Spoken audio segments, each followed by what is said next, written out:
Hello guys, আপনারা দেখতে পাচ্ছেন তাজা দেশি ট্যাংরা মাছ পানির মধ্যে কিভাবে নড়াচড়া করছে।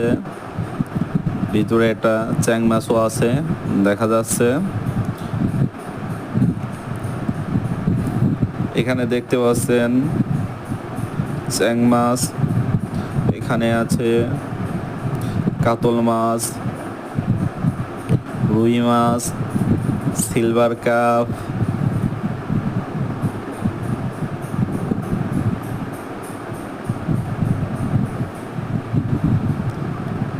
রুই মাছ গুলো তাজা নড়ছে।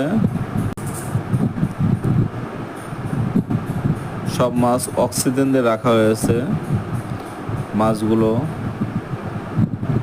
বেঁচে থাকার জন্য। আপনারা চ্যানেলটি ভালো লাগলে অবশ্যই সাবস্ক্রাইব করবেন।